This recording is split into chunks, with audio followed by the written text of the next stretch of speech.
Yeah. Okay, can you tell us your elevator speech? Like, what is it? Like, where does someone start? I mean, I have mine, right? Like, so when I think of Helps Too, and this came with years, because I've been in Helps Too for like, this is like my 8th or 9th year. And so mine was like, we help creatives sustain their craft financially, build influence, and grow.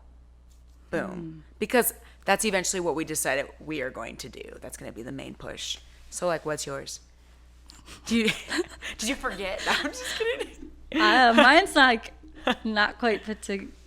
I'll be honest. I'm not as great with the in-person elevator. It's more like it's all together on the. Well, tell us your version, because I feel like I am very like horse-ish,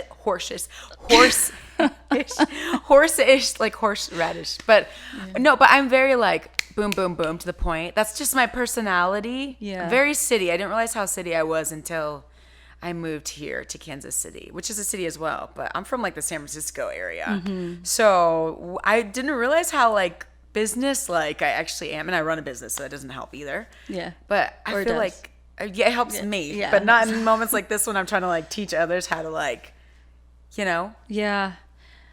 I guess my heart behind what I do, or if I ask somebody like, would you like consider me versus like somebody else, or is I believe, and I don't know if this is like along the lines of the prophetic, but I always think of like, if you have the word heart, art is in there, you know? That's awesome. And for me, it's being able, I'm very good at, someone can sit down and cast their vision and I see it like immediately.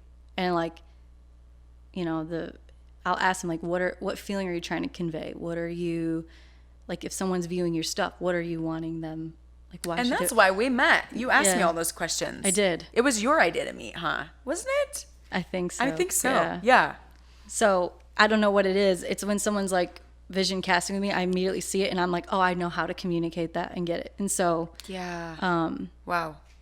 and just the element of including the Lord in it. I'm not saying others don't, but I'm very intentional about that. And I think a lot of my inspiration or ability to do that comes from him. So that's more, I guess, my approach. I don't know that that's an elevator pitch.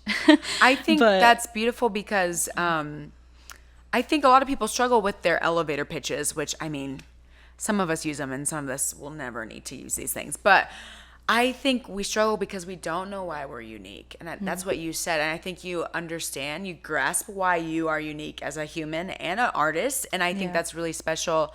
And I think that's like a good way to start crafting your elevator pitch, which should be like relatively short, like 30 seconds.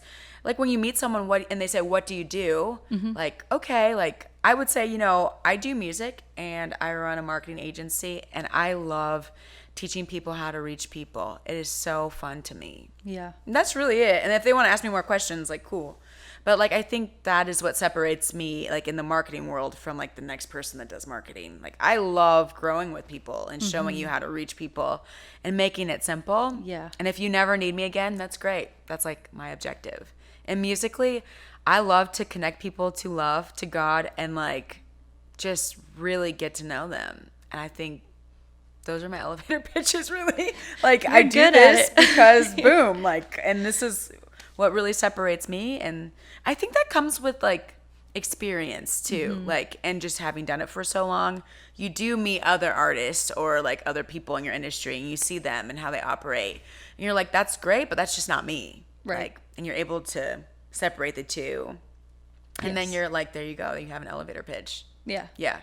And I wanted to say that you're super mature in your craft, because one thing I knew musically, that when I was getting mature per se, I still have so much to learn and grow, but I knew I was really becoming like great in my artistry when I could translate what I could, like the vision, into music. And that took me a very long time. I would hear things in my mind and I could not translate them. And I would like come close, but then like fall short. And I was just like so frustrated as an artist for so long. So when you say I hear a vision or someone tells me something and I'm able to translate it, I'm like, that is so uncommon. It's not common. It's like really something that is I attribute it personally, and I don't know if this is like even a concept amongst like other people out in the world, but in my mind, I attribute like the ability to translate as an artist to like really having done it for a long time and like grasping your framework as an artist. And so I think that's really cool. I just want to say that. Thank you. Yeah.